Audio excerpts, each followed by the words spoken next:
Okay, so we go to 1.13, right? You said this verse you want to discuss.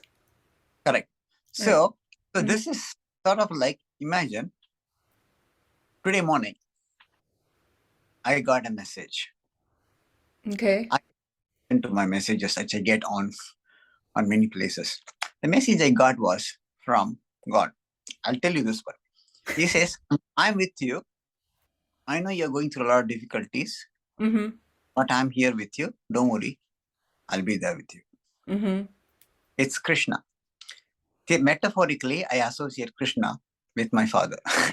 Oh, it's good actually. You have this very dear feeling, right? Yeah. I look at God as my father. Mm-hmm.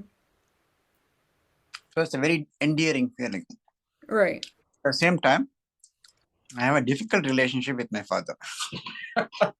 But you still, regard I when you see about God, you think about your father, right? So. Yeah, it's like a difficult relationship with my father, but he's still my father. I have to Okay. respect, I have to obey him, and I have to listen to him, Okay. even if I don't agree with him. You understand my He's your point? father, so you have very close relationship with him as well. I have very close relationship with him Right. because everything that's being denied to me, he's denying it. So he serve a different role. He's supporting it in a different perspective. Yeah. Yeah. So, but he knows why why he's denying me. Mm-hmm. Look at it that way. You can get angry with your father for denying you something, but you cannot get angry with your father for denying something. So it's a very thin line that you have to draw. Mm-hmm. You can get angry in a certain way, but you cannot get angry in a certain other way. Right. You cannot directly express your displeasure by open uh, rebellion, but Mm-hmm. you can express it Mm-hmm. in some, like the way you express to your own father. Mm-hmm. How would you express to your own father? And your father says, you go to your fair, you want something. He said, Dad, I want that. He said, no, I can't get you right now. It's not good for you. You can't have it right now. You want to have it. Your father doesn't want you to have it. Who is smarter here? We don't know. I think my father is smarter. So I just think like this part in this verse, right? He said, there's a hero, right? So the Yeah. hero who guides you Hero is through the God. perils. And that hero is God, in my opinion. Right. You can say that. So this in this case, the hero he sort of like this is the Bodhicitta mind. The Bodhicitta mind can guide you through the perils. Correct. So Right. this is the thing. See, this is also another point which I want to explain to you. Okay.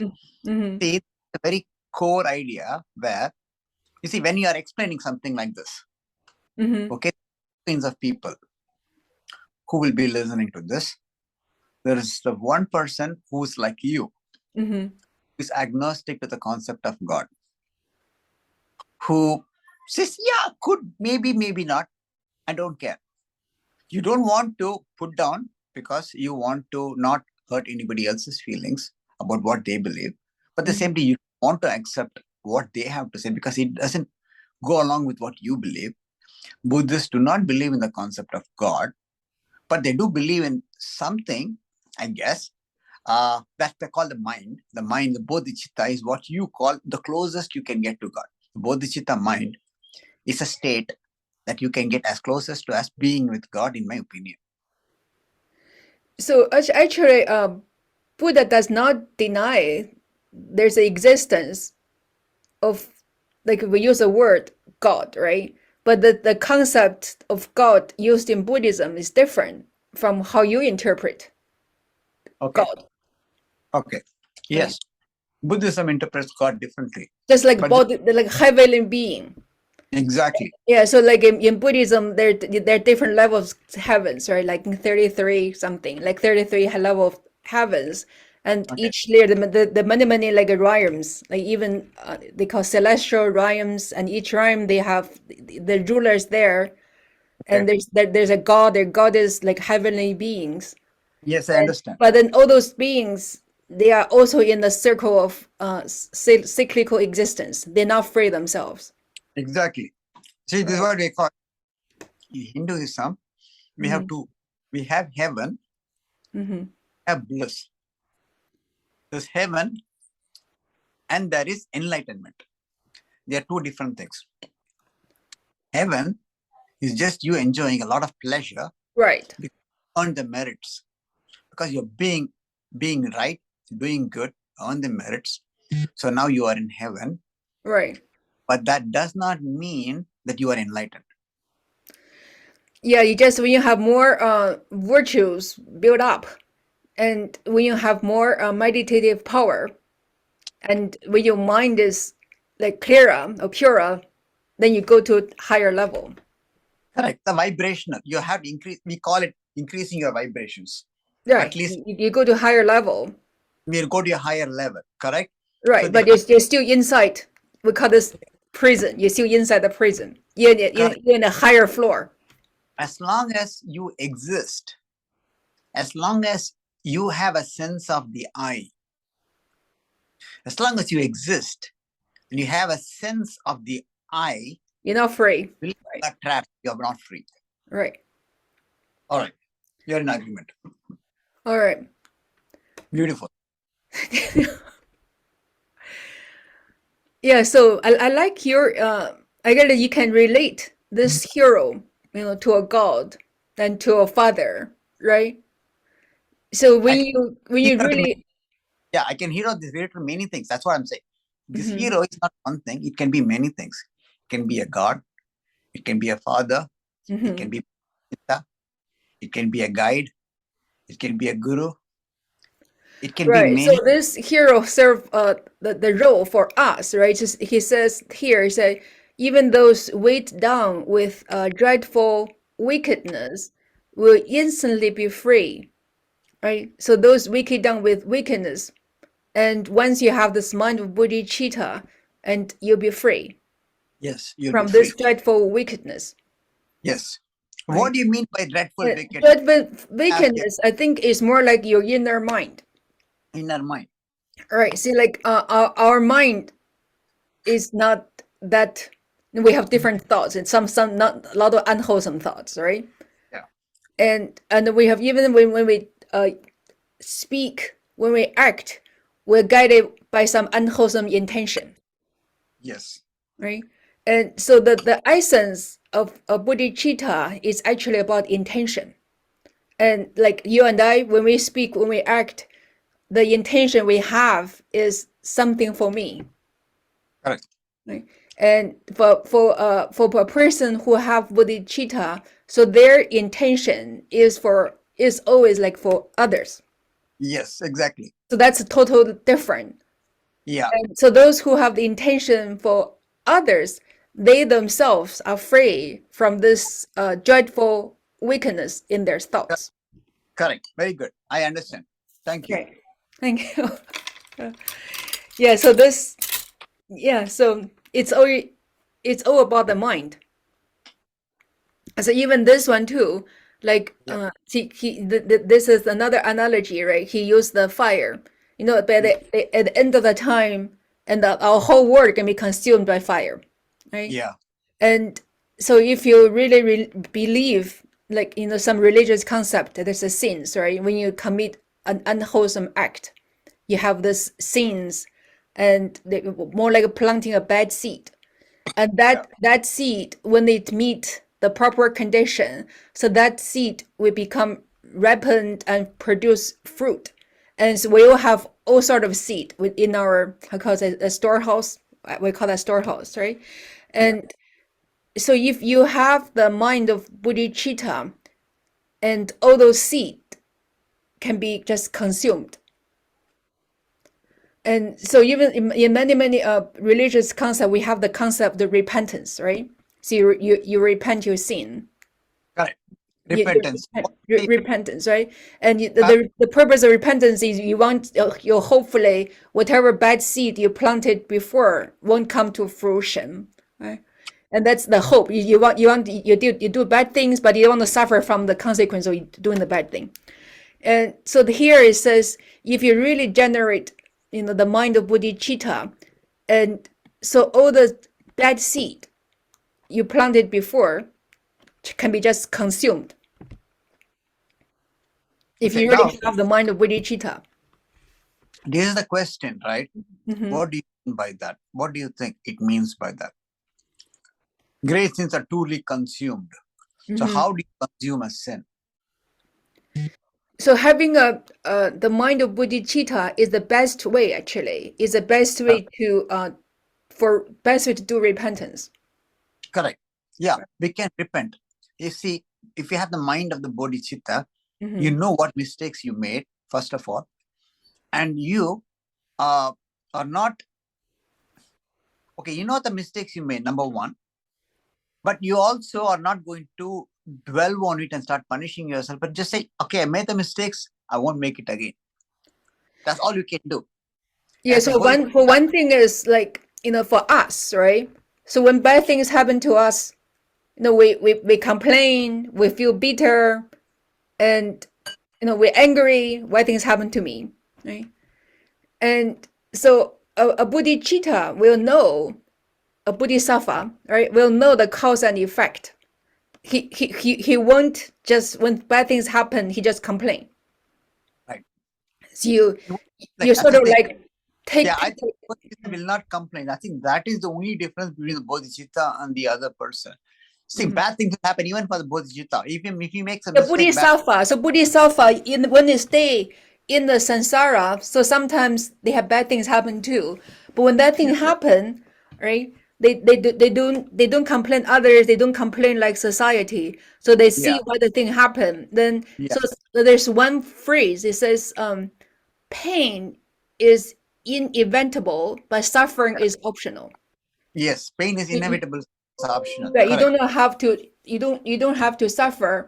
And also, Yes, like for a real bodhisattva, whatever happened, like in our eyes, good or bad, he can use that as an opportunity to develop himself, to that's beautiful. cultivate But even further. Like, actually, you should put your words as a quote somewhere and take credit for it. Pain is inevitable, but suffering is optional. So mhm. that's a beautiful quote. We actually should have it somewhere. Like, in fact, we should put it on our main theme for our group. It is a beautiful quote. So suffering is optional, right? So like for a bodhisattva, like but even physical suffering, mental suffering, whatever suffering, right? They can use that suffering as an opportunity to Yeah, further develop their again to develop their mind, to use it opportunity to practice instead of just complain. So yeah. So, whatever happening to them is not just suffer. They use the suffering do you to do remember? self growth. Okay, I'm going to tell you a story to explain what I mean by this. I think I have an idea. Great students are utterly consumed. Okay, Right. what I'm going to tell you. I'm going to Okay. give an example. Right, I Okay. follow. I have a habit of watching time. Right now it says 12:41. So Right. I try to say 12:41. Does it have a meaning for me? So I try to watch. I told you about the meaning of 9/11. Right. 9/11 negative meaning for me, Mm-hmm. and at some point of time, I started using my mind to believe that it is negative. Right. Why? Because I started believing it. Mm-hmm. Why? I started observing some patterns, and then I started believing that this is a bad thing for me, and if I see this bad thing will happen to me. Okay, that's a belief I developed in my mind. Mm-hmm. But I found out later on that this is not a good belief to have. Why it's not a good belief to have is because it's possible that I will come across this number 9/11 and then I will get all upset about it Mm-hmm. and I will allow it to upset my peace. I'll allow this event to upset. Oh, 9/11. Okay, something bad is going to happen today. What should I do? My mind is already started to panic. Mm-hmm. So, so what I did it intentionally used this Bodhicitta mind to tell. I have encountered many 9/11s before. In fact, last week I got this 9/11, but actually I came out stronger. So Mm-hmm. I'm going to start interpreting 9/11 as a positive one going forward. The mind now consumed that sin of misinterpreting something and getting upset and annoyed by it. Yeah, kill you can even regard that as a positive sign. a positive sign. Now I'm going to say I'm going to take it as a positive sign, because this is how I'm looking at it. Every negative event that happens in your life is an opportunity to learn and move forward.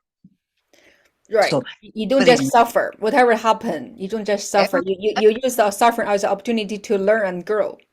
and grow. So actually, the way I'm looking at it is, Right. for every suffering, every ounce of suffering you endure, somewhere is waiting 2 ounces of pleasure.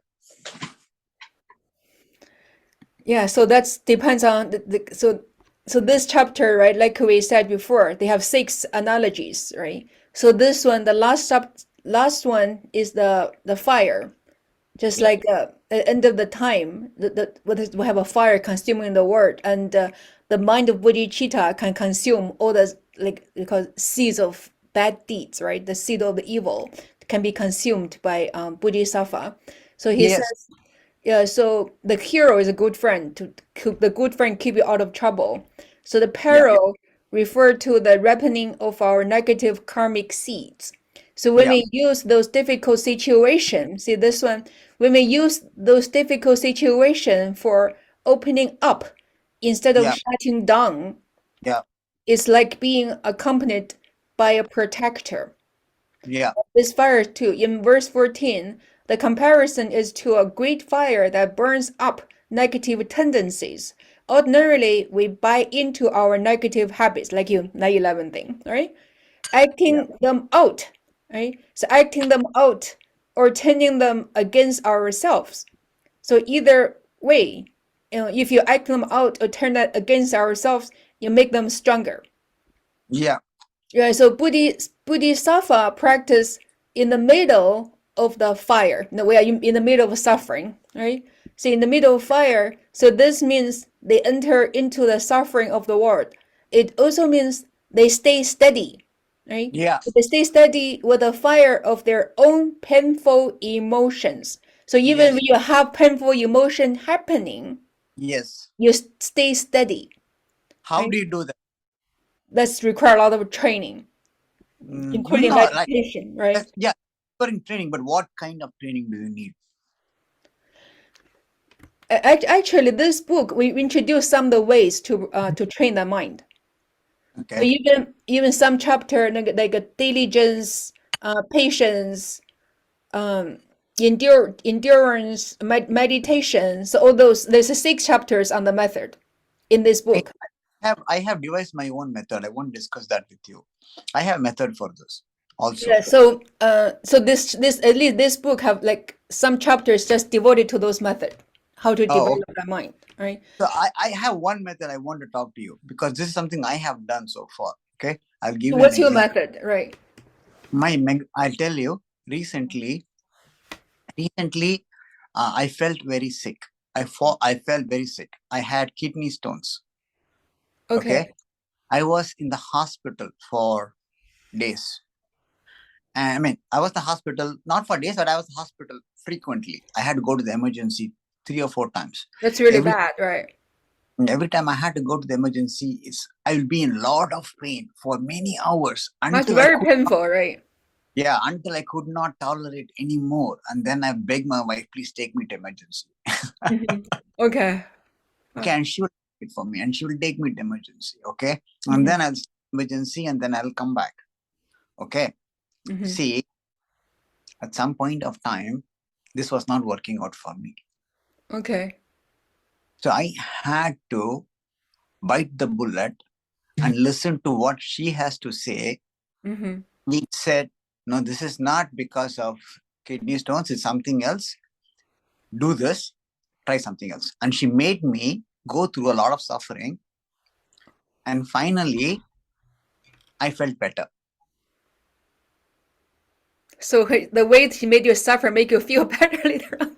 No, because actually what it made is found out that the whole thing was because I had an upset stomach. Mhm. And it was what creating the problem. It was not the kidney stones. It was an upset stomach. So I need to throw up completely, cleanse my stomach because it was hurting. I was like, oh, my stomach is hurting. My kidney stones are hurting. My stomach is hurting. I was not willing to throw up. But instead, no, throw up. I said, go, throw up everything. And she said, she made me forced to throw up everything. And I threw up everything, and then I felt a lot better. Okay. See, I listened to my mind and said, okay, all of this is not working. Try something else. So you kept calm. So once you keep your mind clear, sometimes you have the innate wisdom will come out and tell you what to do. So Yeah, when you have this innate wisdom, just sometimes when your mind is such in turmoil, you don't listen to your innate wisdom. So how do you listen to your innate wisdom when your mind is in turmoil? So that's a method you're going to introduce later in the book. So that is the method I'm going to introduce. What I did is I started negotiating. I started talking to the pain. I started making to the pain. Hey, pain, how are you doing today? Why are you here with me? I'm making a friend of the pain itself. You accept instead of reject. Yes. So accept it to some extent, not to full extent, to some extent, as to, okay, I know you are here. I'm going to engage you. So as to take my mind out of the fear of the pain, I start engaging with the pain. So fear is what causes pain. Making it much worse. Yeah, it makes it much worse. Once you kind of take the fear out of the pain and start engaging with the pain, right, fear reduces and you have something to deal with. So you can at least comprehend something. Flailing, you have something to hold on to. So right now, if you imagine you're falling free flow, you're just all over the place, you're moving your hands and legs, you don't have anything to hold on to. But imagine you are creating some sort of a friction. Imagine like water. You create some kind of friction so as to slow down fall. Imagine you're falling into water, then you can basically use your hands and legs to slow down your own fall and kind of make your find way up. So it's sort of like you have to use your mind to guide ourselves out of our situation, however difficult it is. And the fear and resistance only make it worse. Just like you said, when you fall in water, right? So the easiest way to be floating on the water instead of being to sink down is to relax. If you relax as long in the water, you're not gonna to sink.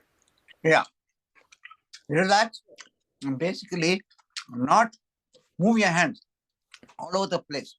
Just relax. If you relax, you'll be much better. Yeah, so like this, they said they stay steady, right? So they stay steady with the fire of their own painful emotion. Yes. They either act them out or repress them. Like you say, you don't just try to push them away, right? Nor repress them. Yes. They are willing to stay on the dot, like you stay with the pain, and they explore an emotion's ungraspable qualities and the fluid energies, and to let that experience link them to the pain and courage of others. So that's something different, like a Bodhisattva will do. Like when we suffer, we will think about our own suffering. Like when you have the physical pain, or you did what you did was really great. You stay with the pain, you explore the pain, then you listen to your innate wisdom, and you instead of listen to fear, right? And that help you to overcome. So Bodhisattva will do something even greater. So they'll say, I have this pain, right? I'm not the only person who have this pain. And so they're thinking about the others, like other people may have this pain as well. So sometimes a Bodhisattva will do a give and take. They will say, let me take all the pains of others. So let me suffer now. So because I take all the pains, all the other people will not suffer. Just let the pain come to me. So that's a Bodhisattva would do. Yes, I did that exactly, and that's why I got this whole thing. I give and take. That's a practice. That's a practice called give and take. I did that actually. What I did is, see, there is floods going on in Pakistan, and a lot of people are dying. So I kind of actually prayed to God, saying, "I'll take the pain, take it away from them, give it to me." I literally prayed. Oh, that's great. All right. That's very, very courageous of you. Yeah. So I got the pain because of that. Yeah, so the Bodhisattva, right? They will link their experience to the pain of others, to not just themselves. So this is the sixth analogy, right? The sixth analogy, that's the sixth one. So sixth analogy referred to Buddha's scripture in which a future Buddha like Maitreya. So that's the one. So Maitreya was telling Sudana, when you have the mind of bodhicitta, then the great sin will be utterly consumed. So I like Yeah. the six analogies. Yeah. There's a six analogy to tell us like what will bodhicitta do for you if you have that mind. Yes, very good. Yeah. And so we can read a little more, I think. Like Yeah, 1.15. You want to read more? we I can. guess I can read it. I read this one. Yeah. 1.15. We just read the six analogies. Okay. So 1.15 we are bodhicitta. done, right? Okay. 1.15 we are going to read. Okay. Okay, so here he wants to further define bodhicitta because the previous verses he tells like, how great bodhicitta is. So now he Yeah. wants to further define bodhicitta. So Yeah. bodhicitta, the awakening mind, in brief, is said to have two aspects. Yeah. First, aspiring bodhicitta in intention, Okay. then active bodhicitta, practical engagement. So that's a Yes. two type of bodhicitta. Okay. Wishing to depart and setting out upon the road. This is how the difference is conceived. The Okay. wise and learned thus should understand the difference, which is ordered and progressive. So the Okay. aspiring bodhicitta come before the active engagement. Okay. So we can read the commentary first, then we can discuss. Because the commentary sort of explain, right? Okay. So here, Shantideva presents the two aspects of relative bodhicitta, aspiration and action. Okay. Aspiring or intentional bodhicitta is like wishing to take a trip. Active bodhicitta is actually setting out on the journey. We first aspire to attain enlightenment and benefit others. Then we do whatever it takes to make this a reality. To Yes. give a mundane example, let's say you're stuck in Yeah. grasping or craving, you know that you collect and hoard, and then you panic when something taken from you or you have to let it go. How do you work with unreasonable attachment for your own sake and the happiness of others? One Yeah. way would be to cultivate generosity. At the Yeah. level of aspiration bodhicitta, you might look around your room for something you love, then visualizing give it away. Your beautiful red sweater, that special book, or the chocolate you're hoarding under your bed. You don't have to literally give it away, just visualize it. And Now then expand the offering to include millions of sweaters, books, or chocolate. Send this out to particular individuals or into universe for anyone to receive. So in this way, aspiration bodhicitta accomplishes two things. It fulfills our wish to lessen the pain of self-absorption and our wish to benefit others.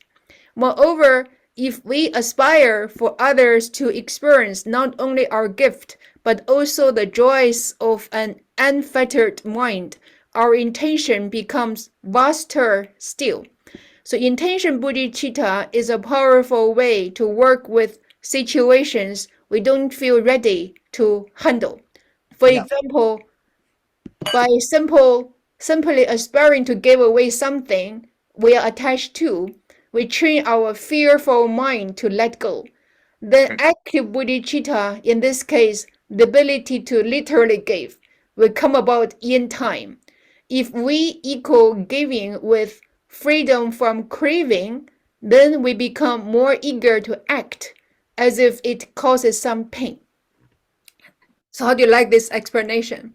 It's very nice. What do you think about it? Yeah, so aspiring bodhicitta is a first step, Okay.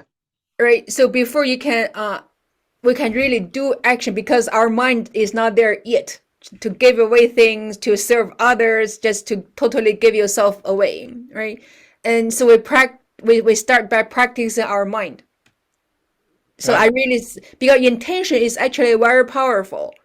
Yeah. So if it is something, if this is something you really want, something you really aspire to, right? So you can train the mind to really aspire to that thing every day. Then one day the urge or the aspiration becomes so strong, then you're actually going to do something. Exactly. Act upon it. Yeah. Right. Yeah. Right. For example, I tell you, I want to be a vegan. For the longest point of time, I'm trying to be a vegan, but I'm not yet there. But I'm But not you going to aspire for it, right? keep on aspiring to be a vegan. Hope one day I will be a vegan. Right? Right. I'm not a vegan. One day, see, earlier I was eating meat and I couldn't give up meat. So I Mm-hmm. started aspiring for giving up meat. So I said, I'm going to start giving up meat. Let me start giving up meat. Let me do a little bit today, a little bit tomorrow, a little bit after that. Slowly, little by little, I gave up meat completely. Right, because even that aspiration actually going to plant really good seed in you, and Right. those seed become like stronger and stronger. One day you do it. Yeah. It actually results in actions in a microscopic, small actions, Mm-hmm. but it always culminates together into something bigger over time. Right, and so that's this. So this will tell us there are two levels or the path to, like they call ultimate bodhicitta. You start with the relative bodhicitta is aspiration. This intention. So we start by like setting our mind to that goal. Good I goal. really want to be a good person. I really want to be to be useful for other people, for our world, right? And Yeah. right at this point, I don't feel like I can do much, but I like to aspire for that goal. Exactly. I'm Right. not there yet, but I want to keep on believing that I can reach that point. Right. So at some point of time, I will be there. See, this is all manifestation. This is the law of manifest. I don't know if you're following. There is such a thing called the law of manifestation. Mm-hmm. So with that. So in fact, me and my wife we practice it. Okay. Oh, Uh, nice. Right. so the law of manifestation, what it means is, if you want something, Mm-hmm. desire for it, but don't be attached to it. But If set you your want, intention first. yeah, set your intention and let it go. So there's a text they call King of Prayers. Right, that's inspire person to become like inspirational Bodhisattva. So I think we can read that King of Prayers next time. Okay, sure. Yeah, I love that text. The first time I read that text, I almost like want to cry. Just very powerful. Just, there's a Okay, lot of all the aspirations of a Bodhisattva that they express in. I want this. I want that. I want this. So it's in that prayer. okay, King of Prayers, right? yes, okay, sure. So that's what I said. We have to cultivate generosity. If you're not ready to give something else.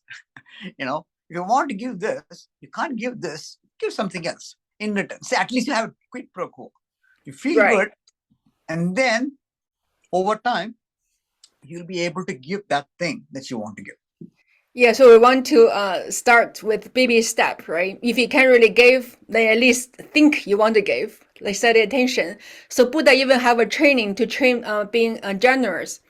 And so there's a story in Buddhist Sutra.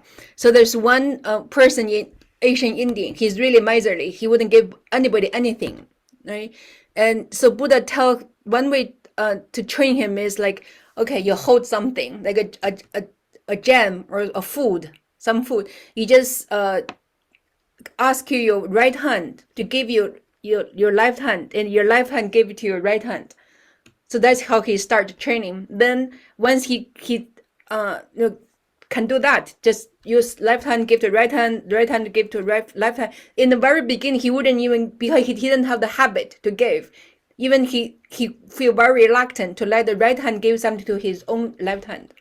And so take him some time to do that. So once he becomes skillful in that step, then Buddha says, okay, now you go to your warehouse and see something you don't really care, something really not nice, if you've been there for a long time, see if you can give it to your wife. And he practiced that. He pick something he didn't really like at all, but is also old and been there for a while, and so he can give it to your wife.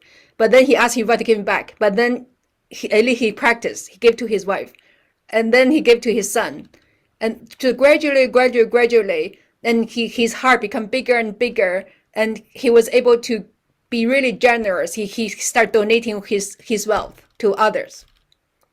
So all this training are like baby step. Yes, So correct. this is something like that. If you can't really do that at this point.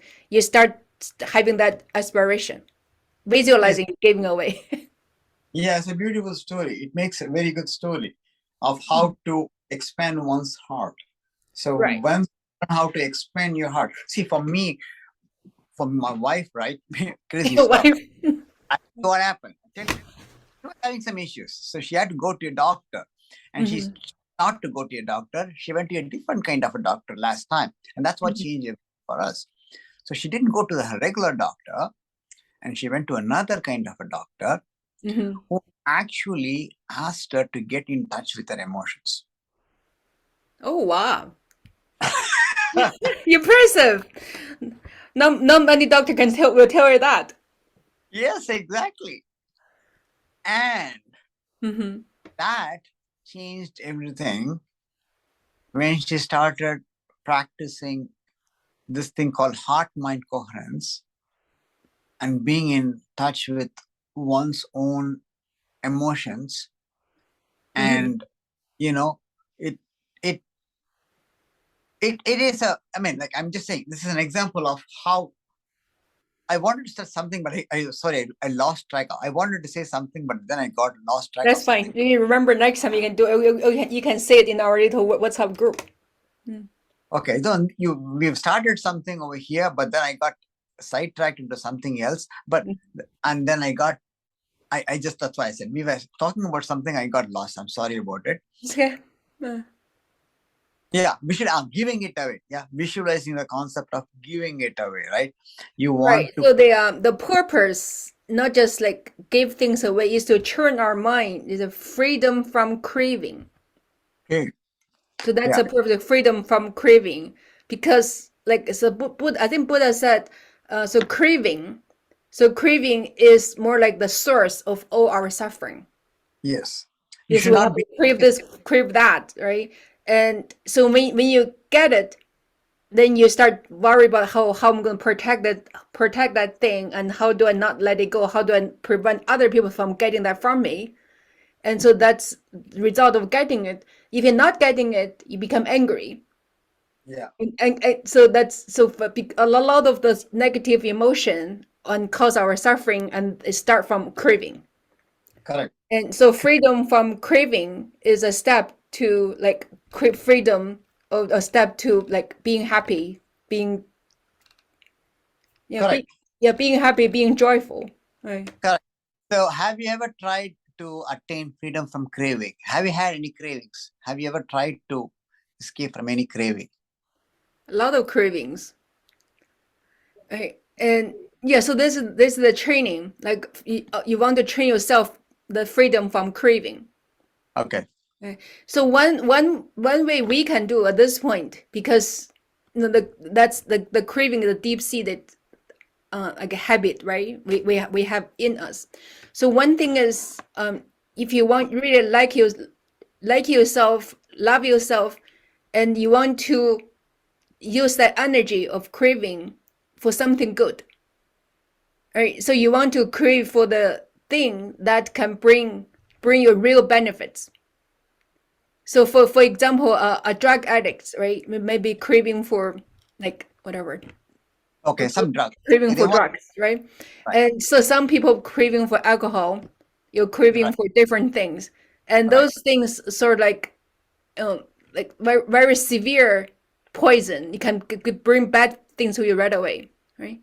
And Uh, so at least you want to train your mind, just turn your mind away from craving the bad thing, and bad thing meaning can bring you harm.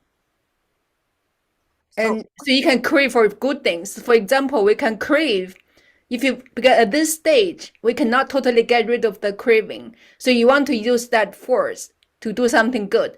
So in this stage, for example, I can say I crave to have the mind of bodhicitta. So that's a sort of like a good craving. So you want to at this point have the positive craving. So that's a step we can take. So that's something I'm trying to do. And so you need to analyze your need. There are different layers of need. And I'm doing this, I crave for this because I have that unmet need. And what I really need, what I really need. And you ask yourself, like, in deep down, what you really need. And do I have other ways to satisfy that need? So that's something we can turn our mind to do. Okay. Yeah, this is all good. But sometimes, what happens is that sometimes you cannot reconcile with some of your cravings. For example, a person can have craving for a good life. Mm-hmm. A person can have craving for good, just good life. So when you say what is good life, a person will define a good life with certain terms and conditions: economic, political, social, physical, emotional, and uh, uh, also on a, when you say conscious level, you can say there's also needs for us at Right. at a conscious level, right? So many all these things are necessary for us. So you have attachments for all these things at various levels, correct? So we want to detach. In my opinion, we So have at to. this point, because we can't really detach, so what you want is, we have craving, we have this longing, then you want to have a wholesome, like even happy life. You want to have a wholesome life. So Yes. that's like even Buddha's teaching have many different levels. So like also in the Buddha Sutra, so one person, like a Brahmin, asked Buddha, so how do I have a to be happy in this life, right? And Yes. then Buddha teach him like give him 5 teachings. The pretty much Yeah. the five precepts. No killing, no. You don't take up things don't belong to you. Then you guard what you say, and you don't you respect your life. You don't have like unwholesome like sexual conduct, and then you don't drink like certain liquor get yourself drunk.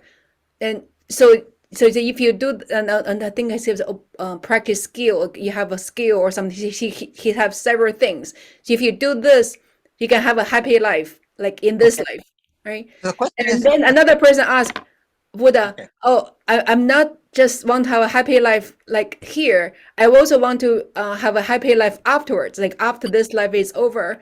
Then okay, Buddha said, if you want to have a happy life in next life, then you need to practice the 10 virtuous deeds. Then he laid down the 10 virtuous deeds. So the different teachings and like different level, and ultimately, the teachings lead a person to have a happy and wholesome life. so yes. So question is here. I have a question for you here. Mm-hmm. I have the same question for myself. Mm-hmm. See, is there a one size fits all solution? See, Buddha says do this, do these 5 things, and you will be happy. I don't think there is any such 5 things that will fit for all people. So, like just like a doctor, right? So we have different different disease, and you go to the same doctor. Will the doctor give you the same medicine? No, you won't. Correct. So you can't give the same medicine to different diseases, right? You have to give a different medicine for a different disease. So they're different, right? So that even the teaching too, and to Yeah. cure to this drug work for you may not work for the other person because we have different disease. So Okay. that's given that. So we do have we found more some teachings are more like a suitable for me, and some teaching more maybe more suitable for your wife. But so there's some universal value. So there's even there among all the difference, there's some universal. Like do not kill, do not steal. That's universal. Correct. These universal values we need to have it. Do not kill, do not steal is universal value. Right. But You need to adhere the universal value to be like even a virtuous person. correct. Right. But we don't know, right? We don't know what exactly is going to set us in a path of detachment. So there's no one particular way. So we have to So come up even with though a there's no one particular way, but there are like general steps, and then see there's a teaching we call stages of the way of Bodhicitta, and so there's three big categories, and among the three big categories, there's smaller steps. So they're called the stages of training, and so for most people, if they follow the stage, you get there. So they're step by step, very clear. The path, the steps laid out very clear. So most people follow that path because we do not have a live Buddha today.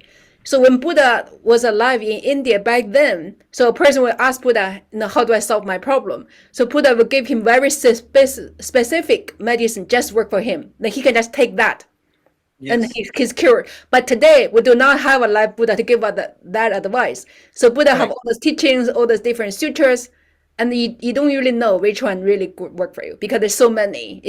So we have the medicine, but we don't have a doctor.